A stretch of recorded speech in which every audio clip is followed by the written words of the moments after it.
Bismillahirrahmanirrahim. Assalamualaikum warahmatullahi wabarakatuh.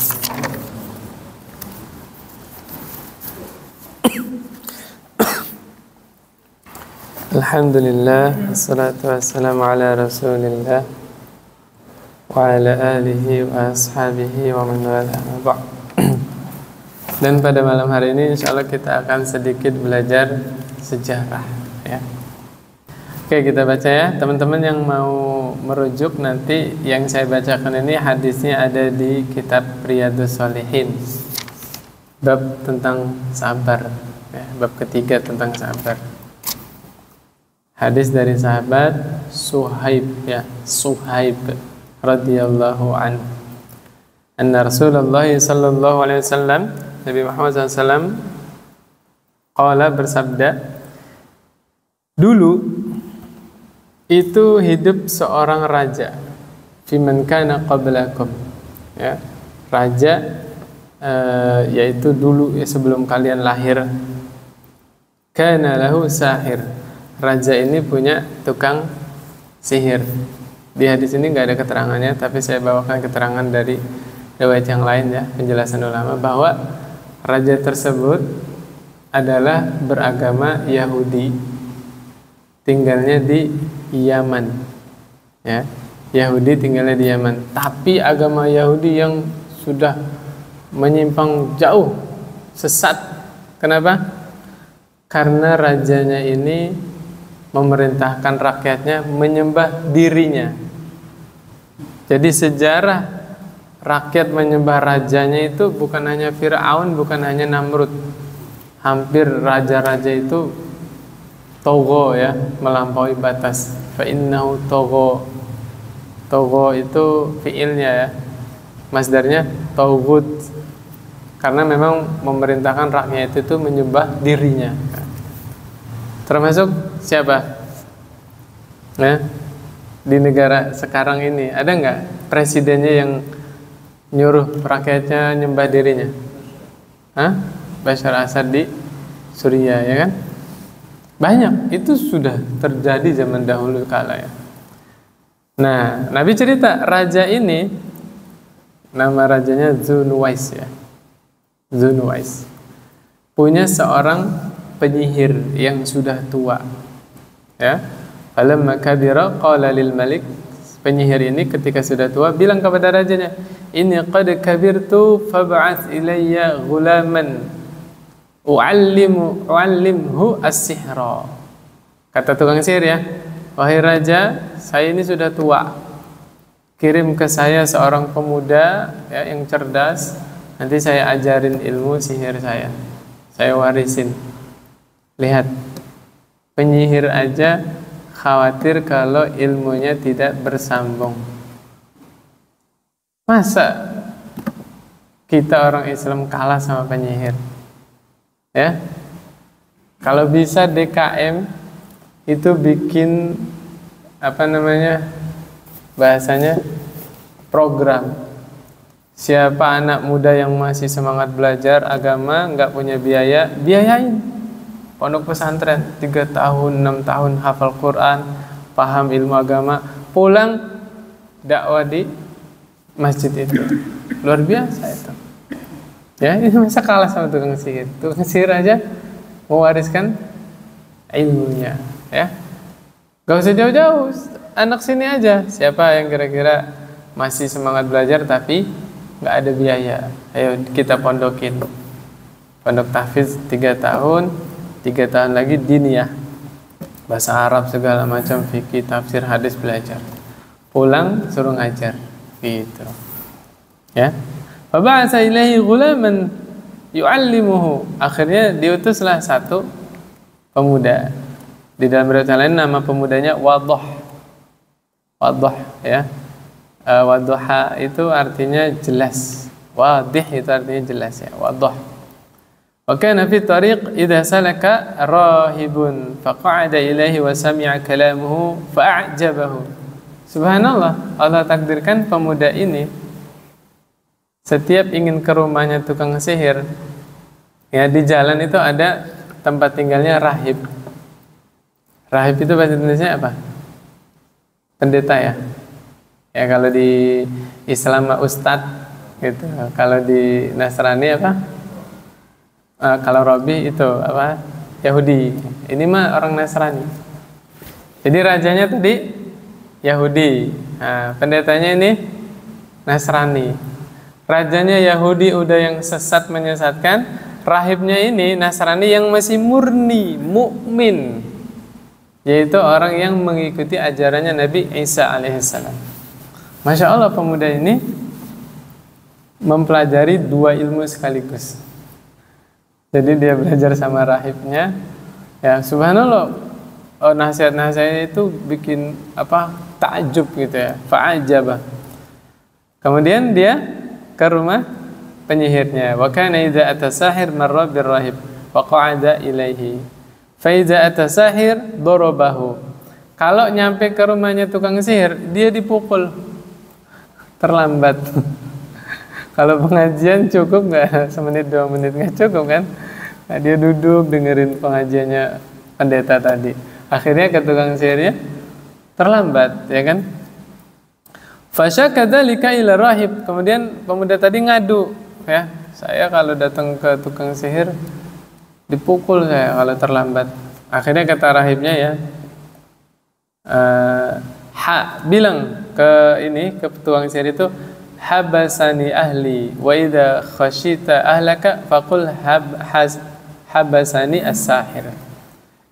Kata rahib kepada pemuda tadi, kalau datang terlambat ke tukang sihir bilang, saya ada perlu sama keluarga saya, ya, belum selesai urusannya. Nah kalau pulang ke keluarganya kan terlambat juga dong, bilang saya ada perlu sama tukang sihir. Jadi biar selamat, biar nggak dipukul ya. Kalau ke tukang sihir ada perlu sama keluarganya. Kalau pulang ke keluarganya ada perlu sama tukang sihir. Ya. Subhanallah. Fa baina huwa ala zalik. Ya. Itu berlangsung lama itu. Berguru. Belajar ilmu hitam sama ilmu putih. Istilah orang awamnya kan gitu ya. Masya Allah ya. Nah, idh ata ala dabbah azimah qad habasatin nas, ya. Suatu hari di jalan ada hewan besar.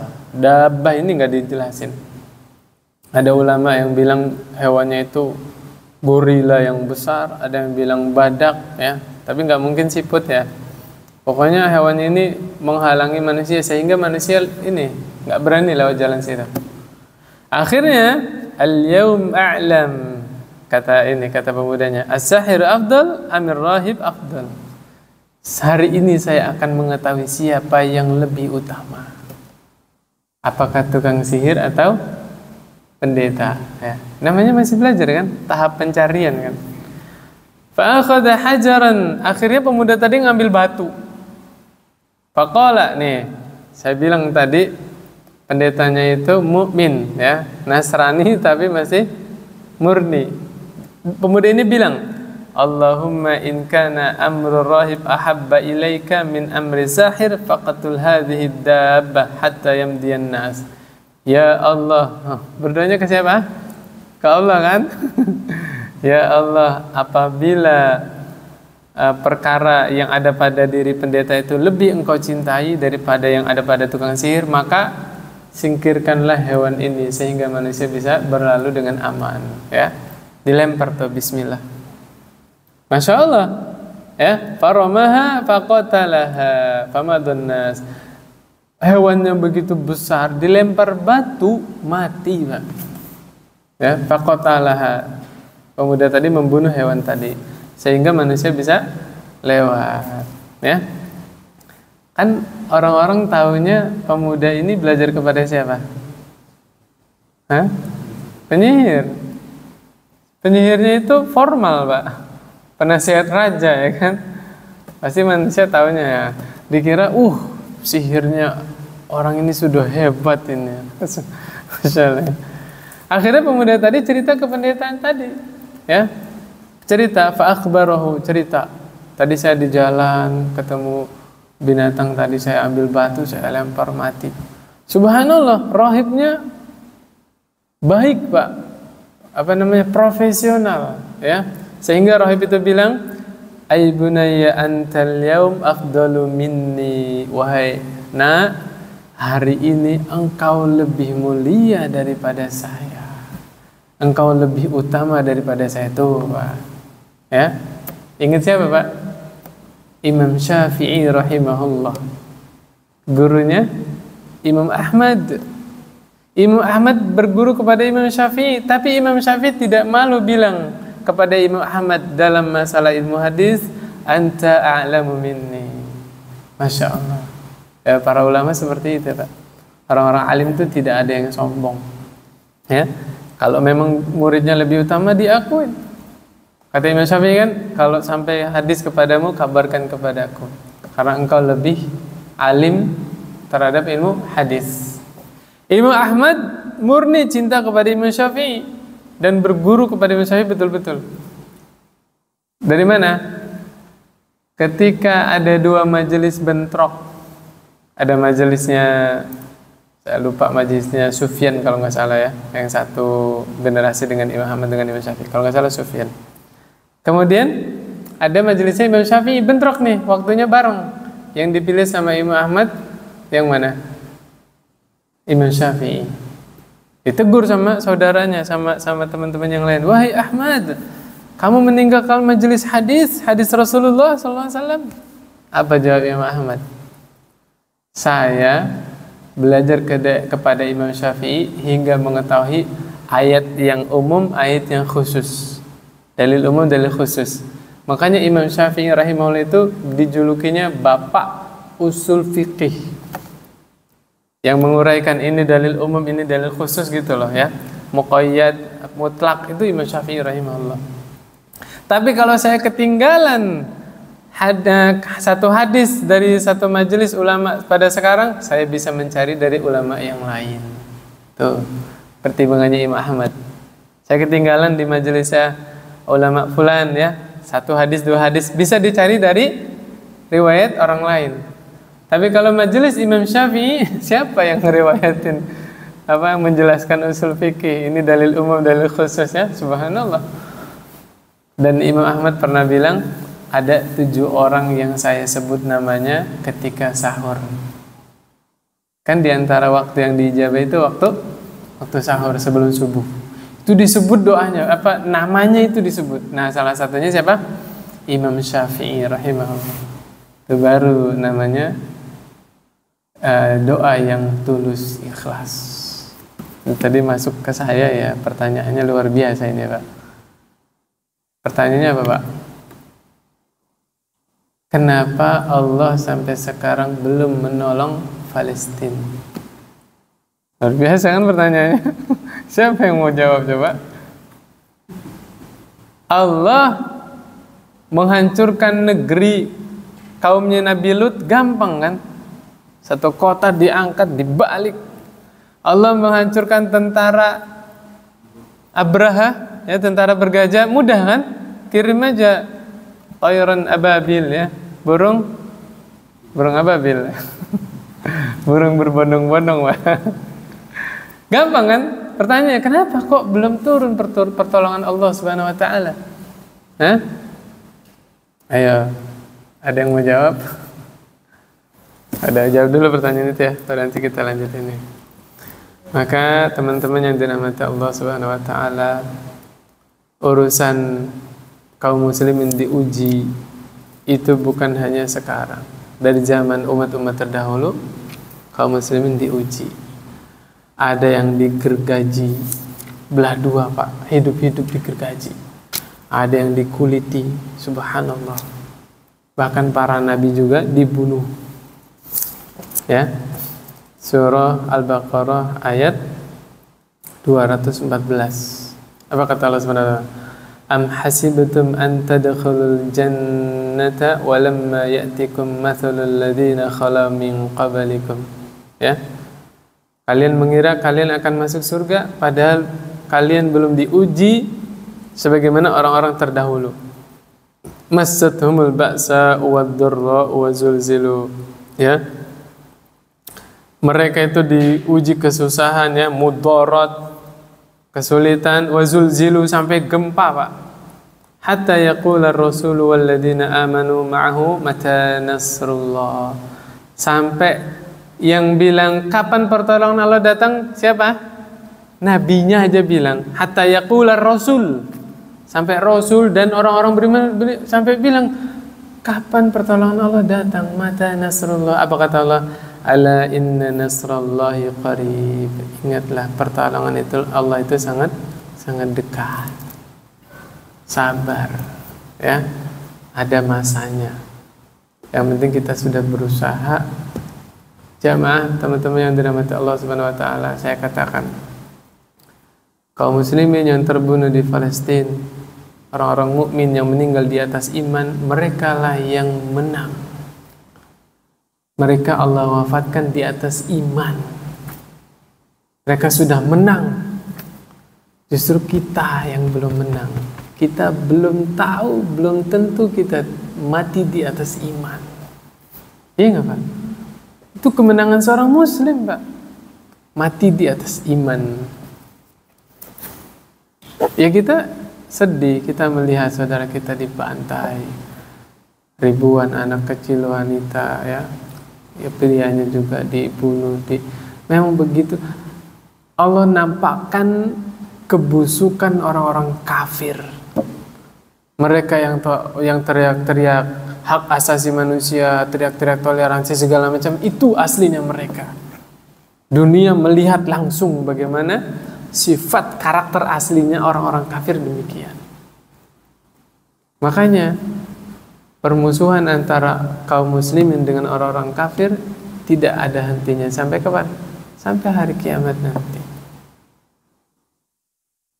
Dan Allah sudah janji, Rasul sudah janji, Palestina itu akan menjadi negeri kaum muslimin. Entah nanti dipimpin oleh Imam Mahdi langsung, ya, sama Nabi Isa alaihissalam, kan. Yang dilawan bukan Yahudi, Dajjal, Pak. Dajjal yang bisa menghidupkan orang yang sudah meninggal, bisa menurunkan hujan. Lebih hebat dari Yahudi, kan? Tapi Allah janjikan kemenangan nanti, ya. Artinya gini, itu dari satu sisi. Dari sisi yang lain, hendaknya kita banyak evaluasi. Saya tanya, Pak, berapa ratus juta kaum muslimin di Indonesia? Ya kan? Seandainya semuanya berdoa untuk saudara-saudara kita di Palestina, masa Allah tidak ijabah, ya kan? Permasalahannya di mana? Hadis Arba'in nomor 10 sudah dibahas di sini. Bahwa doa itu ada penyebab sebab dikabulkannya doa, ada penghalang terkabulnya doa. Bisa jadi kaum muslimin masih banyak yang melakukan sebab-sebab terhalangnya doa, sebab-sebab dikabulkannya doa oleh Allah Subhanahu Wa Taala. Makanan yang nggak dijaga, ya kan? Berapa banyak kaum muslimin nggak peduli halal haram, syubhat hajar, ya nggak? Di antaranya kita kemarin sudah bahas penghalang terkabulnya doa adalah perbuatan maksiat. Itu bisa jadi. Dan saya tanya, Pak, oke, dilihat medsos, subhanallah, kaum muslimin semangat bela Palestina, sampai ngumpul ribuan orang, ya kan?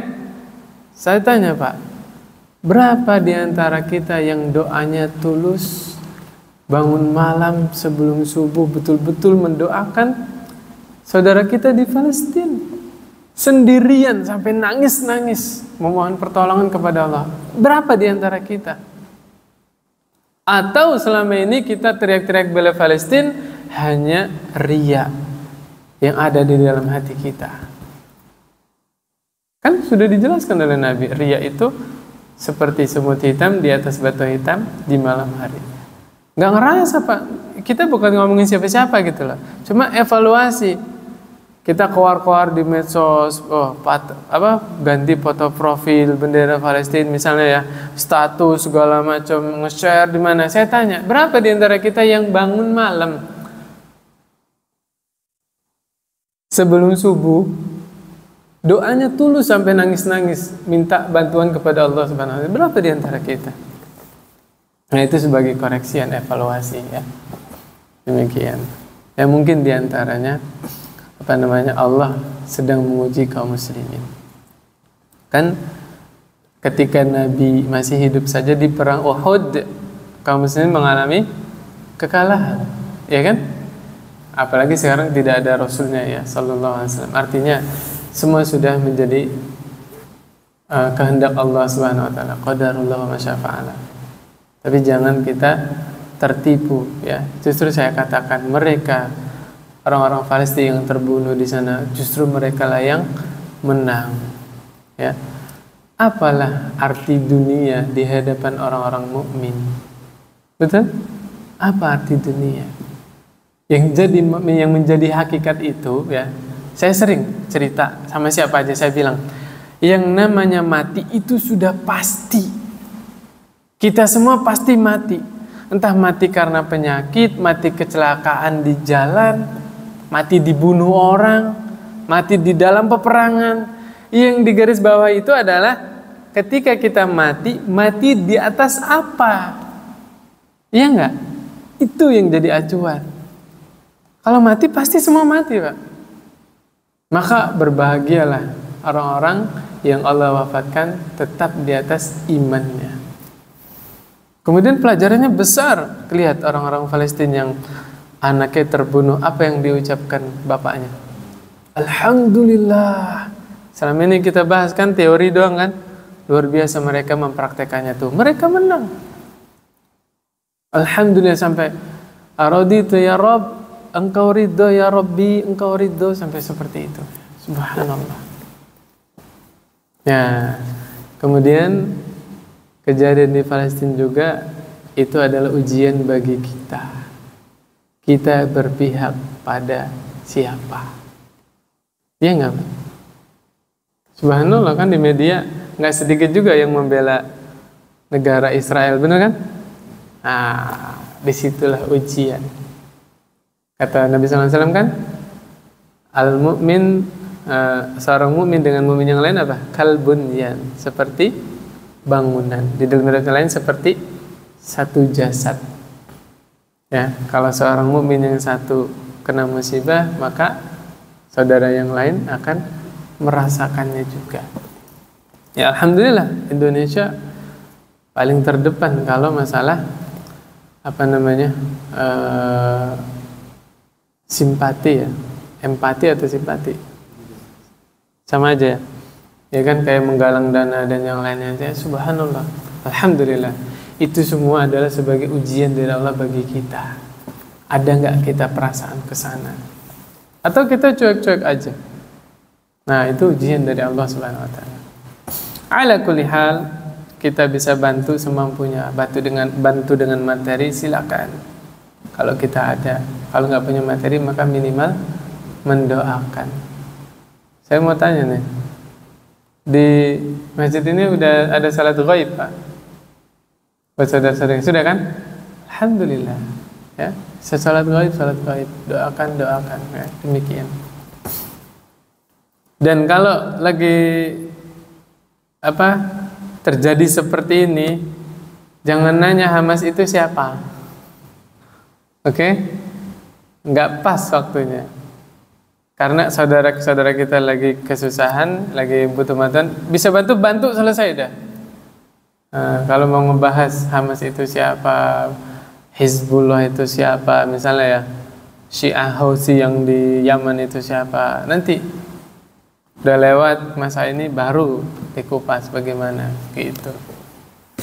Dan orang-orang yang nggak ngerti politik sembarangan mencaci maki negara-negara Arab. Ya kan? Ada kan itu dai saya dengar itu. Amerika terang-terangan membantu Israel. Negara Arab Saudi mana bantuannya ke Palestina? Kan bilang kayak gitu kan? Mereka nggak paham politik. Seandainya negara Arab Saudi terang-terangan membantu Palestina, ketika itu juga, maka itu menjadi satu alasan negara-negara kafir membombardir Mekah, Madinah. Berapa juta kaum muslimin yang ada di Mekah, di Madinah. Negara Arab Saudi itu memikirkan ke sana. Kan ada kaidahnya bagaimana? Mendapatkan maslahat, menolak mudarat itu lebih diutamakan daripada mendapatkan maslahat. Kalau negara Arab Saudi membantu terang-terangan sekarang ya, bahasanya spontan refleks, tiba-tiba rudal-rudal nyasar ke Mekah, ke Madinah, terus mau ngomong apa? Coba ada nggak yang mikir yang ke sana? Ada yang mikir ke sana nggak? Kan seenak jidatnya aja kan bilang kan, mana negara-negara Arab bantuannya untuk Palestina? Nah, setiap raja, setiap presiden itu punya politiknya masing-masing. Yang kadang-kadang kita orang awam nggak sampai pemikirannya ke sana. Tahu nggak Bapak, kenapa? Ini jadi bahas wakil lagi. Tadi mau bahas sejarah yang sudah lewat ya. Kenapa negara Arab Saudi tidak terang-terangan membantu Suriah ketika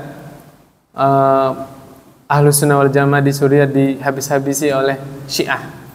Tapi ketika di Yaman, Ahlus Sunnah wal Jamaah lawan Syiah, Arab Saudi membantu terang-terangan. Tahu nggak alasannya kenapa Pak? Di Suriah Syiahnya itu pemerintahnya, Ahlus Sunnah warga sipil.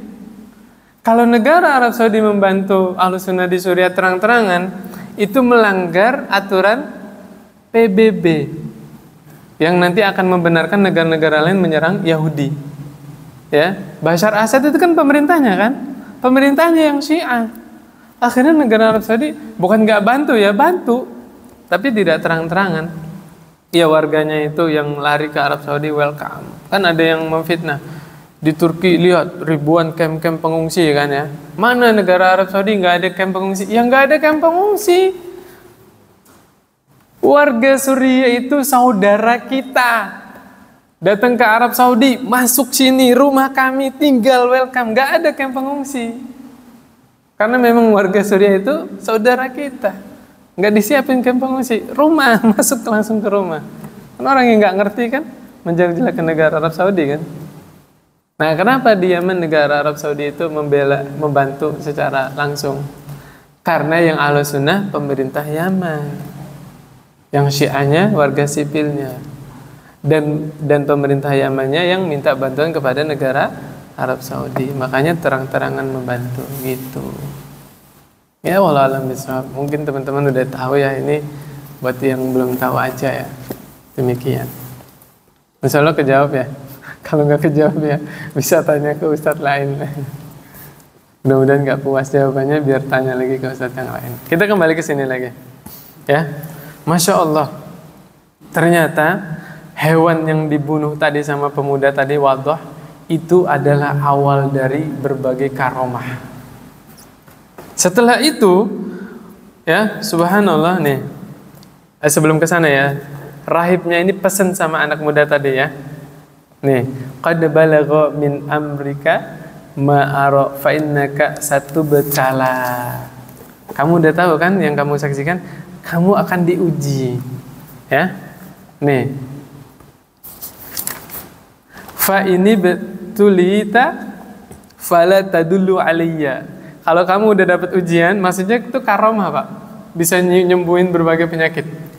Jangan ceritain saya, tahu nggak? Pasti kan dikorek ini pemuda ini dapat ilmunya dari mana gitu kan? Gurunya siapa? Nah, pendeta ini udah baca kitab Pak. Umat-umat terdahulu itu diuji kayak gitu. Jangan ceritain keadaan saya, jangan tunjukin tempat saya tinggal. Subhanallah Pak. Lalu ceritakan di sini. Wa kana al-ghulam yubri'ul akmaha wal abrasa, wa yudawi an-nasa min sa'iril adwa, ya. Pemuda ini bisa menyembuhkan berbagai penyakit. Mata buta Pak disembuhin, subhanallah. Biiznillah ya. Sampai abros, kulit bahasanya sih? Albino ya. Ya, penyakit kulit Pak itu bisa sembuh, bisa normal lagi ya. Subhanallah. Nah, berita itu sampai ke teman duduknya raja. Ya, raja-raja kan biasa punya menteri-menteri kan. Teman duduknya raja ini qad amiya buta matanya, ya. Akhirnya temannya raja tadi datang ke rumah pemuda tadi bawa banyak hadiah. Apa kata menterinya tadi? Ini semua hadiah buat kamu kalau kamu bisa menyembuhkan butanya mata saya ini. Ya. Ma hunalaka ajma'u in anta syafaitani. Apa yang dikatakan pemuda tadi? Inni la asfi ahadan. Nih kan saya bilang tauhid. Saya bilang pemuda tadi ini orang mukmin. Pemuda ini bilang, saya tidak bisa menyembuhkan seorang pun. Innama yasfi Allahu Ta'ala. Yang maha menyembuhkan itu siapa? Allah. Ini keyakinan mukmin bukan, Pak? Mukmin, ya. Kita katakan di awal tadi kan Nasrani tapi yang masih murni mengikuti ajarannya Nabi Isa alaihissalam. Fa in amanta billah da'autullaha fasyafaka. Kalau engkau beriman kepada Allah, aku akan berdoa kepada Allah supaya Allah menyembuhkanmu. Subhanallah ta'ala. Fa amana billahi fasyafahullahu ta'ala. Temannya raja tadi beriman, kemudian Allah menyembuhkan penyakit butanya. Kejadian yang luar biasa, Pak. Pengalaman yang luar biasa. Selama ini bertahun-tahun hitam, nggak lihat apa-apa. Dia beriman, Allah sembuhkan. Kuat nggak tuh keimanannya? Luar biasa ya. Jadi berimannya itu ada apa mana? Bahasanya apa? Ada peristiwa yang luar biasa gitu ya. Nah, fa'atal malik fajalasa ilaihi kama kana yajlisu faqala, ini yang saya bilang. Tadi di awal saya bilang apa? Rajanya menyerukan rakyatnya supaya menyembah dirinya. Dari mana? Ini. Suatu hari temannya ini udah sembuh kan, butanya duduk di sebelah rajanya. Rajanya heran dong. Ini orang kemarin buta. Kok bisa lihat kan? Rajanya bilang, "Man radda 'alaika basaruk." Siapa yang mengembalikan penglihatanmu? Rabbi, kata ini. Robku, Tuhanku. Coba gitu. Rajanya itu bilang apa? Walaka rabbun ghairi, kamu punya Tuhan selain saya? Kata siapa? Kata rajanya. Rajanya bilang begitu, pede banget ya raja. Walaka rabbun ghairi, kamu punya raja selain punya Tuhan selain saya? Masya Allah, biasa. Ketahuan Pak ya? Jadi rajanya ketika itu sudah mencapai tingkatan tauhid, mengajak rakyatnya supaya menyembah dirinya. Apa kata ini? Kata menteri tadi, Rabbi wa rabbuka Allah. Robku dan Robmu adalah Allah. Tuhanku, Tuhanmu satu. Siapa? Allah subhanahu wa ta'ala, ya. Fa'akhadhahu falam yazal yu'adzibuhu hatta dalla 'alal ghulam. Tuh Pak, pesan rahib tadi kejadian. Akhirnya menteri tadi disiksa Pak, sampai cerita yang penyebab sembuhnya itu siapa? Pemuda tadi, ya. Faji'a bil ghulam faqala lahu ay bunayya qad balagha min sihrika ma tubri'ul akma wal abrasa wa taf'alu. Kan tadi dari awal rajanya ngutus pemudanya ngapain? Belajar sihir kan. Pas pemudanya didatangkan ke istana, wahai anak muda, sihir kamu luar biasa hebat ya. Kamu bisa nyembuhin orang buta, bisa nyembuhin penyakit kulit, kamu bisa melakukan ini. Rajanya bilang begitu. Ini kan yang kemarin saya kirim belajar sihir gitu kan maksudnya. Nah, apa kata ini? Kata pemuda tadi, Inilah asfi ahadan innama yasfi Allahu Ta'ala. Saya nggak bisa nyembuhin siapa saja. Yang maha menyembuhkan itu siapa? Allah. Ini konsep ini harusnya para dokter nih. Ya, ada dokter nggak di sini? Ada perawat ya? Bilang ke pasiennya, Bapak, saya emang nggak bisa nyembuhin apa-apa. Ya harusnya dokter bilang begitu ya. Ya, saya itu hanya berbuat berdasarkan pengalaman. Biasanya orang sakit ini didiagnosa, oh cocok nih minum obat ini. Kalau cocok sembuh. Yang menyembuhkan siapa? Allah subhanahu wa ta'ala. Bapak kalau ke rumah sakit, ya, Ini direkam, kalau nggak direkam saya sebut nama rumah sakitnya. Itu ada yang masang spanduk gede, Pak. Perkataannya Nabi Ibrahim di dalam surah Asy-Syu'ara. Kata Nabi Ibrahim apa? Wa idza maridtu fahuwa yashfin. Apabila aku sakit, dialah yang menyembuhkanku. Itu gede itu Pak dipasang. Biar pasien tidak bergantung kepada dokter, tidak bergantung kepada obat, bergantung kepada Allah Subhanahu wa taala. Ya, subhanallah. Saya kira yang Maha menyembuhkan Allah itu fitrah semua orang nih, Pak. Bener nggak? Anak kecil saya jebak, Pak, di masjid kajian anak-anak. Saya bilang ke anak-anak, ada seorang bapak sakit, pergi ke rumah sakit, ya. Kemudian diobati sama dokternya, dikasih obat tuh, minum obat, pulang sembuh. Saya cerita gitu kan. Siapa yang nyembuhin bapak ini? Satu masjid bilang apa, Pak? Allah. Getar hati saya, Pak. Anak kecil itu, Pak, digituin. Padahal dari awal saya nggak bawa Allah ya. Seorang bapak sakit, ke rumah sakit, sama dokter diobatin, dikasih obat nih, minum obat sembuh. Siapa yang nyembuhin bapak itu? Kan nggak ada kisi-kisi di situ ya. Subhanallah, Pak, dengan fitrahnya satu masjid kompak anak-anak itu bilang apa? Allah. Masya Allah, kaget saya gitu. Maka sebenarnya konsep yang Maha menyembuhkan hanya Allah itu sudah ada fitrah dari lahir ya sebenarnya. Akhirnya pemuda tadi disiksa. Saya singkat aja deh, kayaknya ini kalau saya bacain semua 8:30 juga nggak kelar lagi. Nanti ada part 2, part 3 lagi. Saya ceritain aja secara makna ya. Pemuda tadi disiksa sampai pemuda tadi menunjukkan keberadaan rahibnya tadi. Subhanallah, Pak. Menterinya tadi disuruh balik ke agama asalnya, nyembah raja, nggak mau, Pak. Dibelah, Pak. Orangnya masih hidup. Dibelah, digergaji dari atas kepala. Orangnya masih hidup. Allahu Akbar. Gantian pendetanya. Pendetanya juga begitu, dipaksa nyembah raja, nggak mau, dibelah.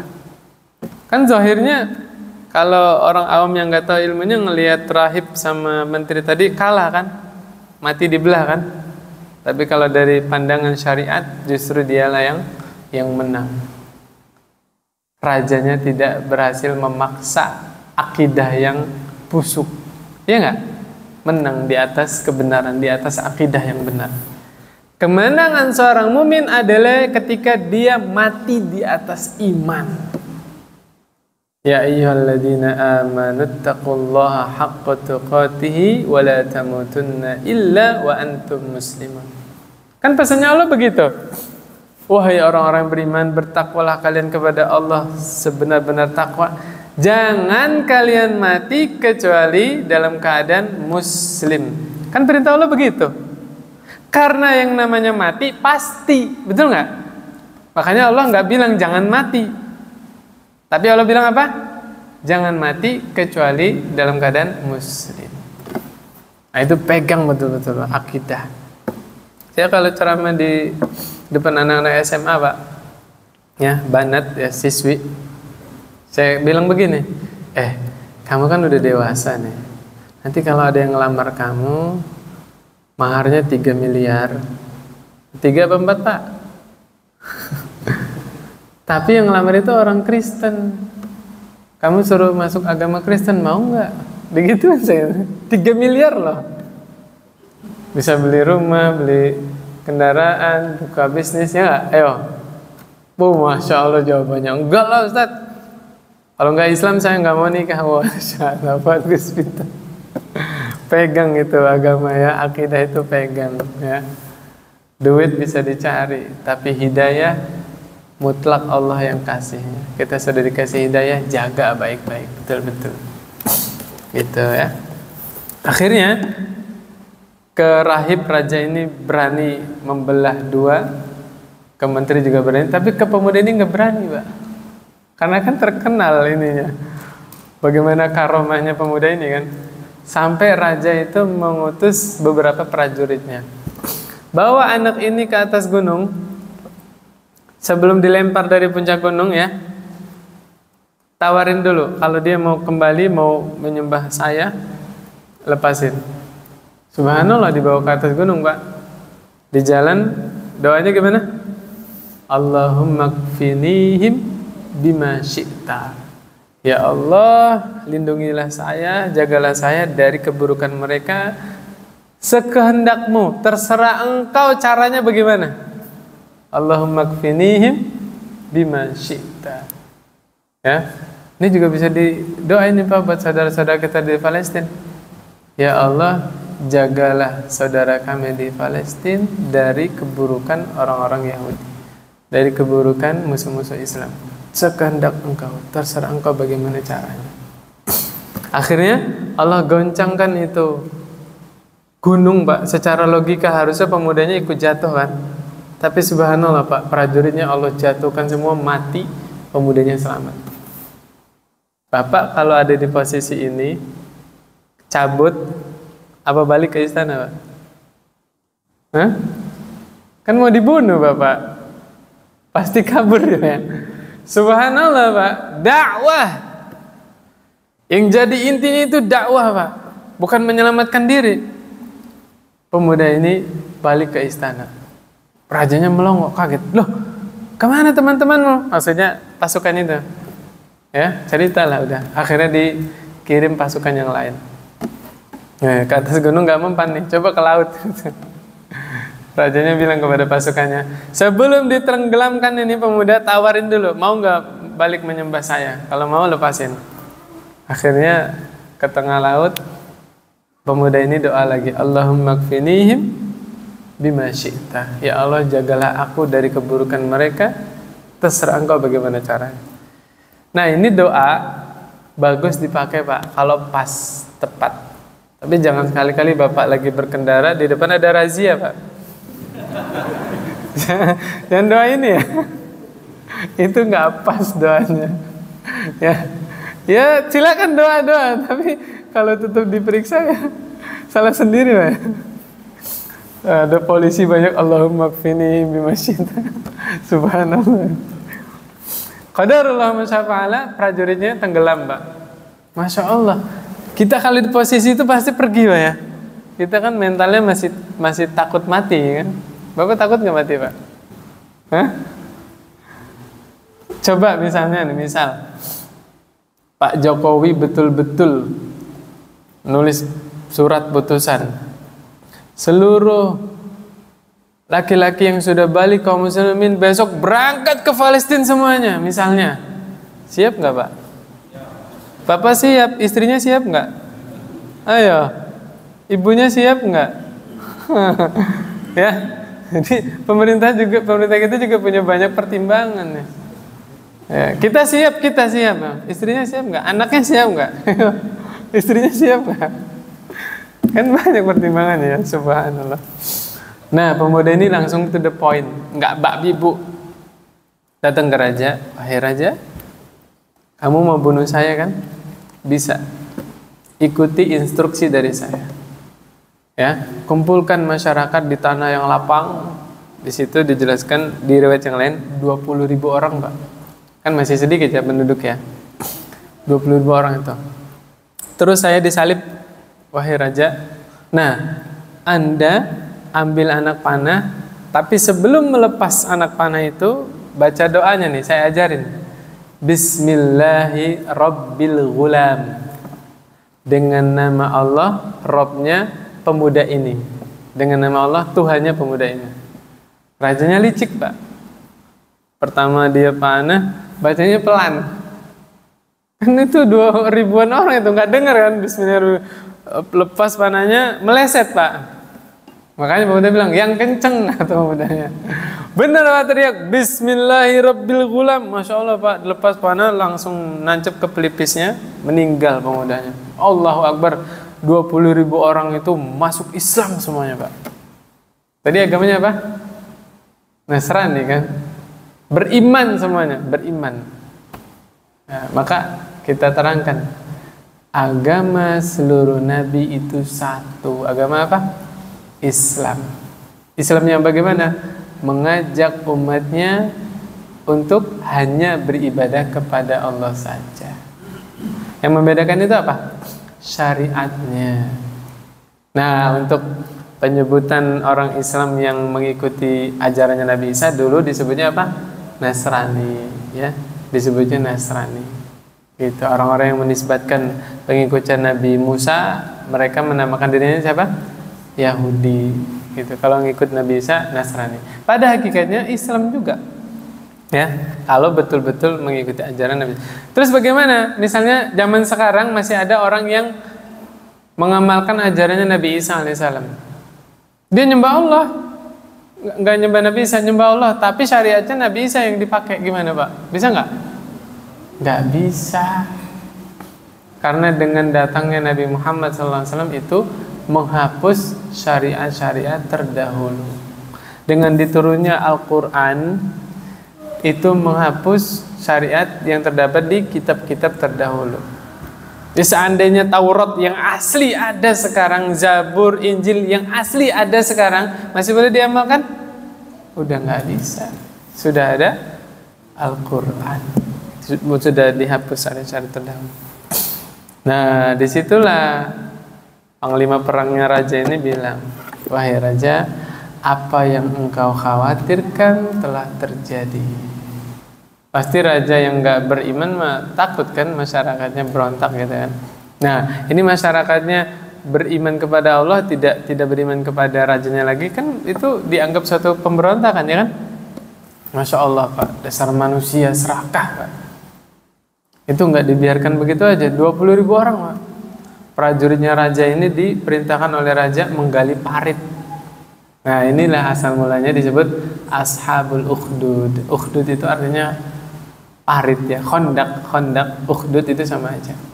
Digali parit Pak. Paritnya itu diisi kayu bakar, dinyalakan api. Siapa saja yang nggak mau kembali ke agama yang lalu, yang menyembah raja, dilempar ke dalam api itu.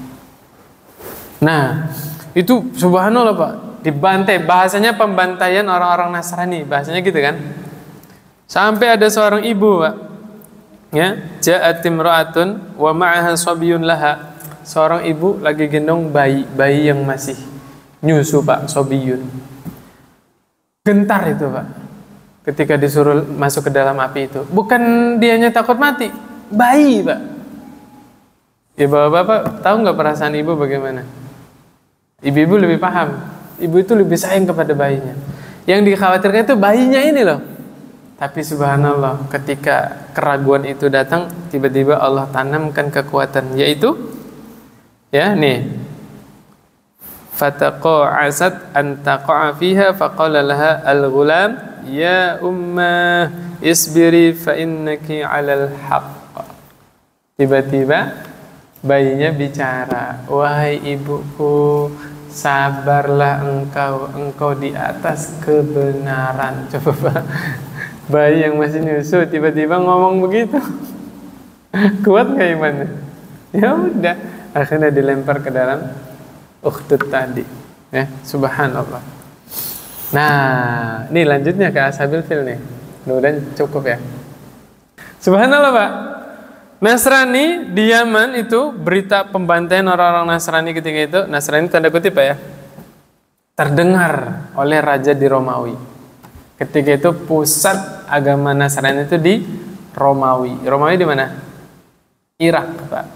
Persia itu Iran, Romawi itu Irak. Dari Irak ke Yaman jauh kan? Ada cabang Nasrani di mana? Habasyah, Ethiopia. Maka Raja Romawi ya mengirim surat ke Raja Najasyi yang ada di Habasyah.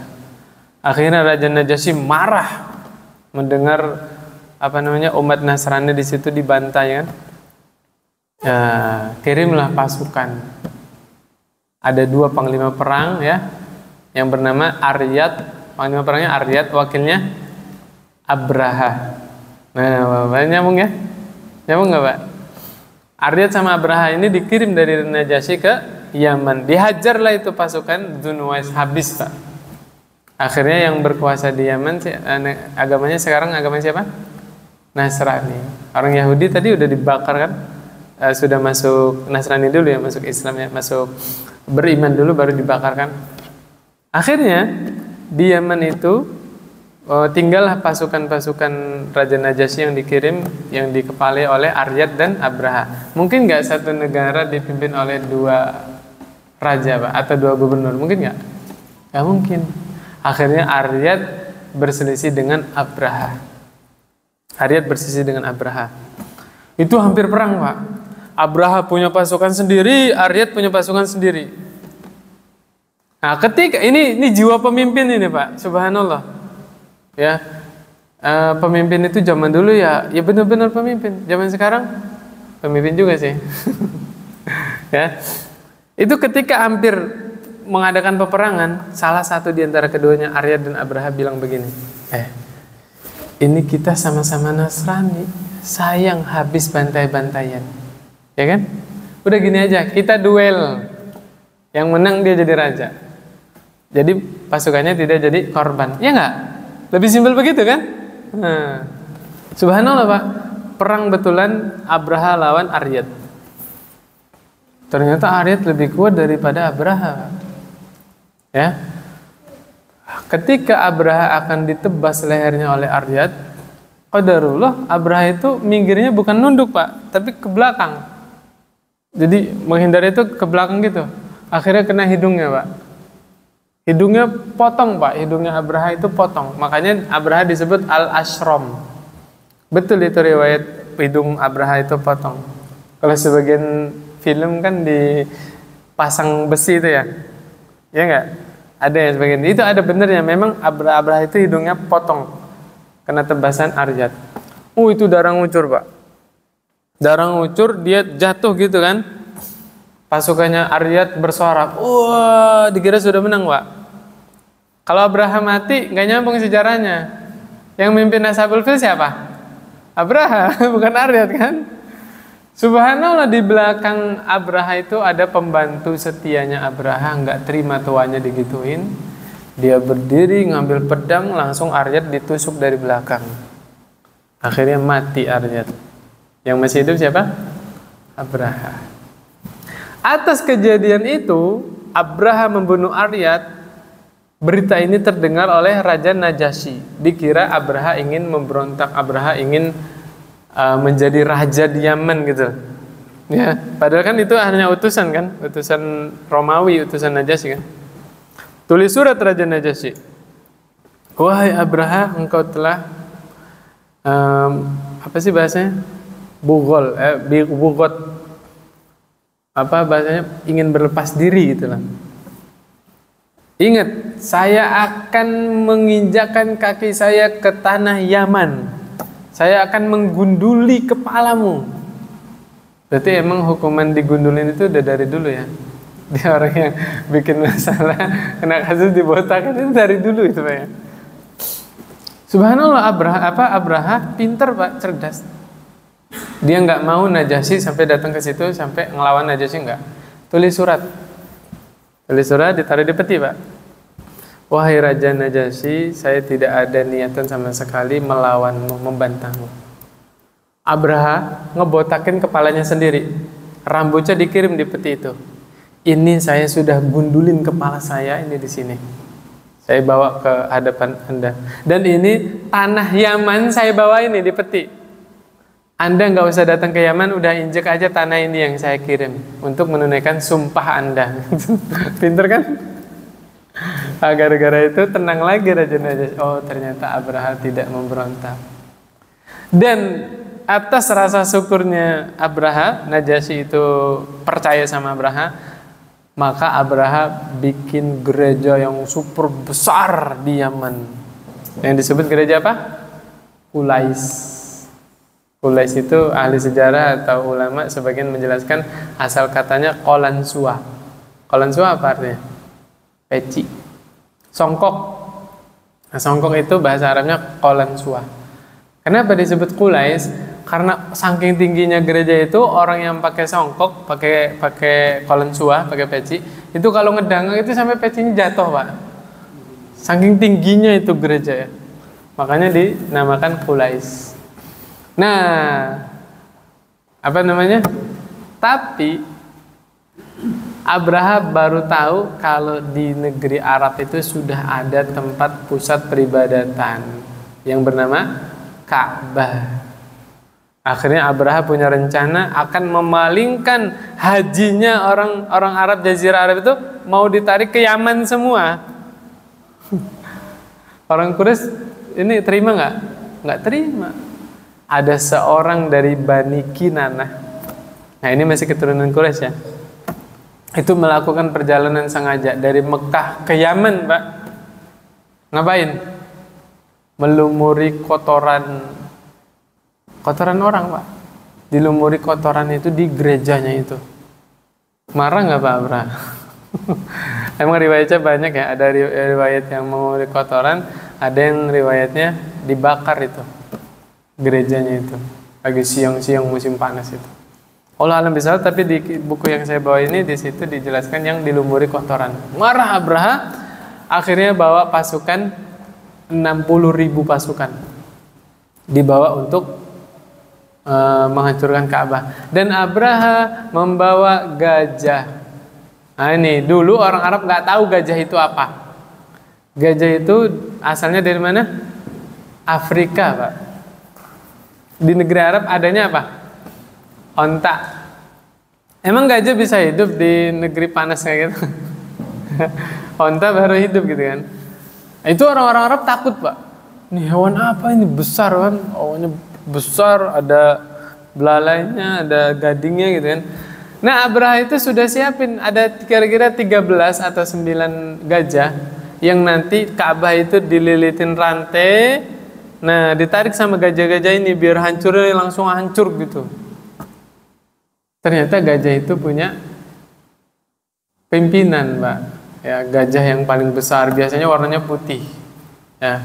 Nah, itu nama gajahnya Abraha itu namanya Mahmud. Nama gajahnya Mahmud, Pak. Di sini ada Pak Mahmud. Enggak ada ya? Alhamdulillah. Kalau Mama Muda ada. Mahmud ya. Mahmud itu bagus, Pak, artinya. Jadi jangan minder yang namanya Mahmud. Mahmud itu artinya yang terpuji, yang dipuji, Mahmud. Ya, Muhammad, Ahmad, Mahmud itu bagus namanya.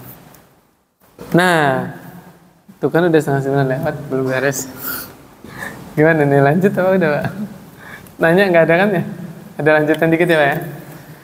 Akhirnya semua bangsa Arab nggak ada yang berani melawan satupun. Ya, sampai pasukannya Abraha ini sampai di Al-Maghammas, ya, salah satu tempat sebelum Mekah. Itu subhanallah sepanjang jalan dirampasin itu harta-harta orang Arab, dan di antara yang dirampas itu adalah 200 ekor unta milik Abdul Muthalib. Bismillah. Alhamdulillah. Nanti kalau ada waktu kita bahas akidahnya Abdul Muthalib itu bagaimana. Abdul Muthalib mati di atas Islam atau kafir, Pak? Abdul Muthalib mati Islam atau kafir, Pak? Kafir. Tapi dia orang yang bertauhid. Hah? Nanti kita jelasin. Nah, ketika 200 ekor unta Abdul Muthalib dirampas sama Abraha, Abdul Muthalib datang, Pak.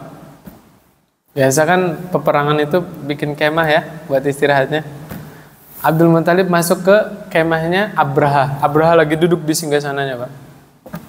Masya Allah, Abdul Muthalib itu ternyata sosok yang gagah, Pak, berwibawa, ganteng, gagah, berwibawa. Sampai Abraha ngelihat penampilannya aja langsung turun itu, Pak, dari singgasana, langsung duduk bareng di situ. Langsung apa sih bahasanya? Segan, sungkan. Memang Abdul Muthalib ketika itu adalah pemimpin Quraisy ya di Mekah. Pemimpinnya itu Abdul Muthalib. Tadinya Abraha kagum, tapi setelah tahu rencana Abdul Muthalib ke situ mau ngambil untanya lagi, akhirnya Abraha meremehkan. Kan ada penerjemah kan? Abraha orang mana? Afrika. Abdul Muthalib orang Arab. Nyambung nggak ngobrol? Nggak nyambung kan? Ada penerjemah di situ, Pak. Masa isyarat? Ada penerjemah di situ. Nah, dibilanglah, penerjemahnya bilang kepada Abraha, ini Abdul Muthalib kesini mau minta untanya yang 200 ekor yang tuan ambil, mohon kiranya dikembalikan. Wah, dari situ ngeremehin. Saya tadi kagum terhadap Anda, tapi setelah tahu niatan Anda, saya udah nggak respect lagi. Ya, saya kesini ingin menghancurkan agama Anda dan nenek moyang Anda. Saya ingin menghancurkan Ka'bah. Bisa-bisanya Anda masih mengurusi unta. Apa maksudnya, Pak? Apa jawaban Abdul Muthalib dengan tegas? Dengan tauhid jawabnya. Ana rabbul ibil. Saya pemilik unta. Urusan saya unta saya. Ka'bah milik Allah. Allah tidak akan tinggal diam. Ka'bah yang miliknya dirusak tidak akan tinggal diam. Nah ini, tadi kan Abraha itu Nasrani mukmin kan? Ini yang bikin dia kafir. Apa kata Abraha? Hari ini tidak ada yang bisa mencegah saya. Kata Abraha. Tidak ada yang bisa mencegah saya. Tidak ada. Siapapun tidak ada bisa mencegah saya. Kata Abraha. Nah, ini kafirnya dia di sini, Pak. Yang membuat dia keluar dari keimanan. Dia sombong bawa 60.000 pasukan, bawa menghancurkan Ka'bah itu sangat mudah. Kata siapa? Abraha. Di sini kafirnya dia, Pak. Terserah Anda, tapi Allah tidak akan tinggal diam, miliknya dirusak. Ya, qadarullah, Pak. Subhanallah, setelah Abdul Muthalib mengucap itu, Pak, keluar pergi, apa yang terjadi?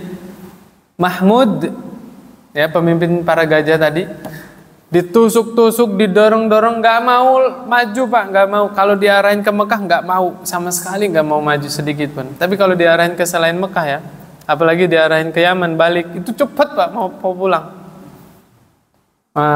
Lagi kejadian itu para gajahnya mandek, kan gajah yang lain ngikutin Mahmud kan.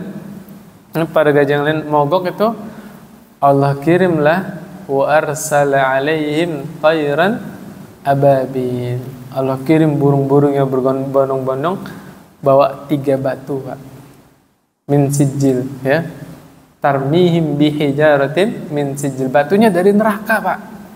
Dengan kuasa Allah, Pak. Batu itu ketika dilempar itu jatuh ke kepala gajah itu, Pak, tembus ke dagunya sini. Nauzubillah ya, punten ini mah. Jatuh ke kepala prajuritnya, pasukannya itu, tembus ke duburnya. Habis, Pak, hancur itu, sendi-sendi itu lepas, anggota tubuh pasukan Abraha itu lepas, hancur pokoknya. Coba logikanya, batu itu kan panas kan, harusnya burung bisa bawa nggak? Nggak bisa. Tapi dengan kekuasaan Allah, api yang begitu panas dengan kekuasaan Allah, Nabi Ibrahim tidak terbakar. Nah ini, Pak, bisa dijadikan doa, Pak. Ya, Bapak kapan punya masalah, doa kepada Allah, sebutkan, ya Allah, Engkau adalah zat yang menyelamatkan Musa sehingga laut terbelah. Engkau adalah zat yang menyelamatkan Nabi Ibrahim dari kobaran api yang panas. Engkau telah menjaga Nabi Muhammad SAW yang bisa membelah bulan.